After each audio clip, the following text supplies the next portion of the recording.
Now, as the impeachment investigation unfolds, one former Trump administration official says claims of unelected staffers derailing White House policy should not be surprising. David Shulkin served as Secretary of Veterans Affairs. He was the only Obama-era holdover in President Trump's cabinet. Shulkin says he learned about his appointment from watching a press conference on live television. About a year later, in 2018, he was fired from his post via tweet.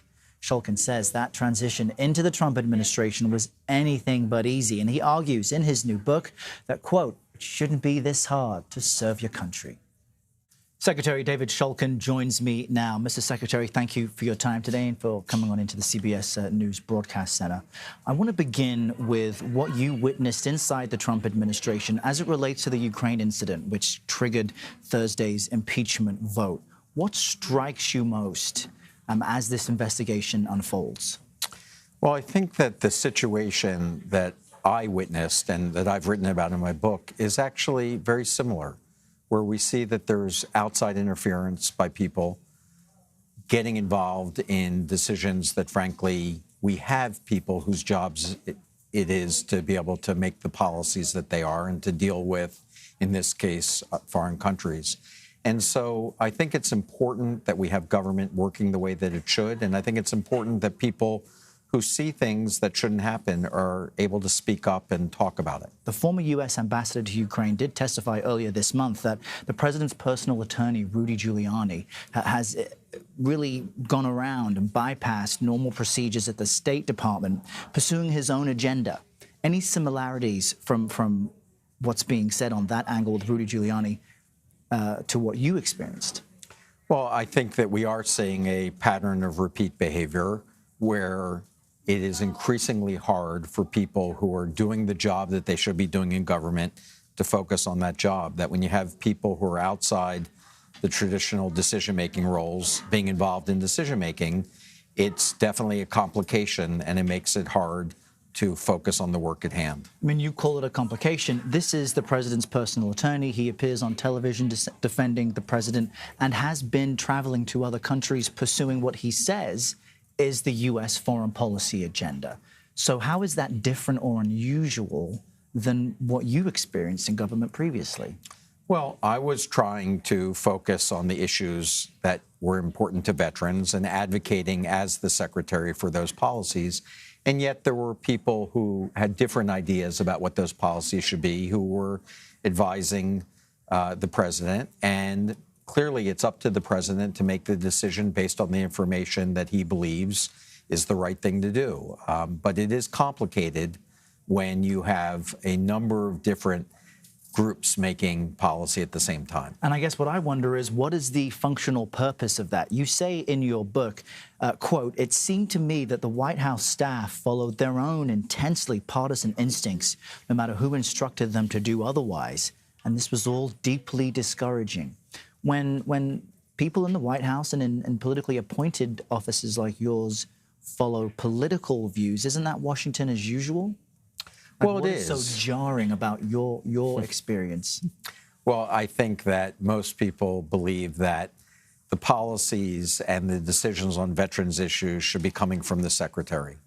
And I think that this was somewhat of a different situation where you saw that there were multiple paths to coming to a decision. And it is not unusual that politics enter these types of situations. In the case that I believed that when it comes to veterans, that we should not make this a partisan issue, that probably no other issue should bring Americans together than doing the right thing for those who have served and sacrificed for this country. And so I worked hard to keep this a bipartisan department, to make policies based on what the right thing to do is, not the politics. But ultimately, the politics took over in my situation. And to simplify, the VA helps veterans seek care, get treatment, have access to all sorts of public services after they put their lives on the line for this country. One of the big things you were trying to adjust and change or increase were access standards, basically rules that allowed veterans to seek that type of service.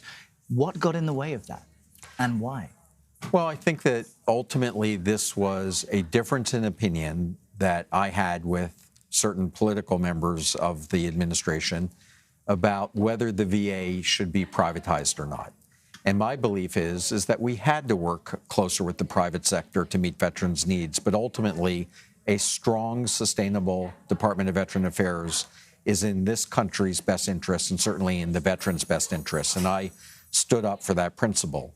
And there were others who believed that a system where we would voucher out the VA was more appropriate. And that difference of opinion was something that I just didn't believe was the right thing, and I stood up for those principles. At the end of the day, did you get wait times down? We did. We got wait times down significantly. We put same-day services in place, and in fact, a study that I published after I left the VA has shown that VA wait times are now better than what you would find in the private sector. And is there a measurement you can attribute to Absolutely. How much you were able to decrease wait times?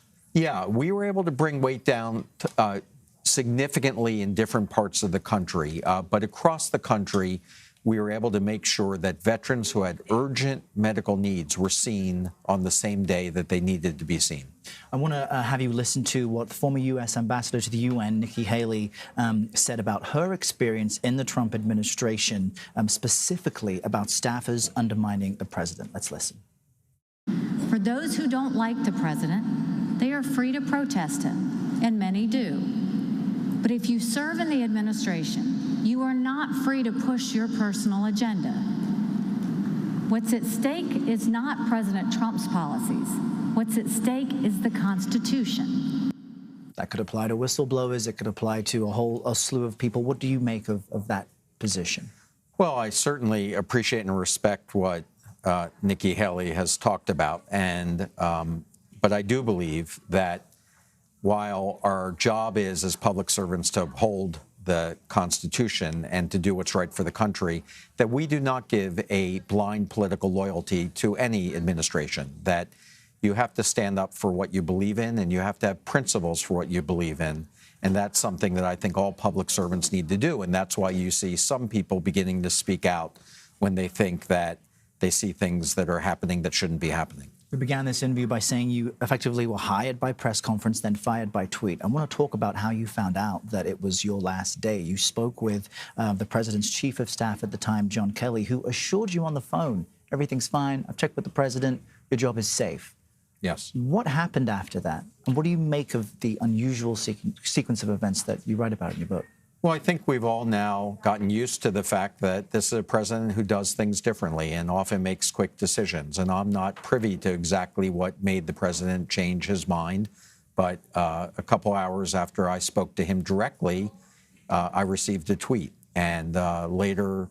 Well, it was worse than that. You didn't receive the tweet. You spoke with President Trump about policy initiatives.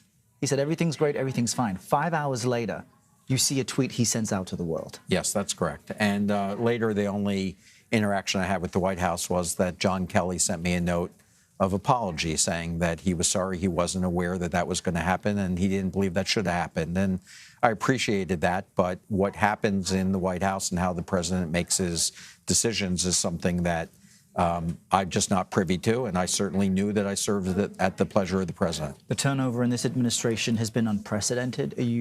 How do you feel this may have a long-term impact on those who want to serve? Well, this is a deep concern that I have in what's happening to public service in this country. And of course, I believe strongly that anybody who is a private citizen who is asked to help their country should be willing to come in to serve.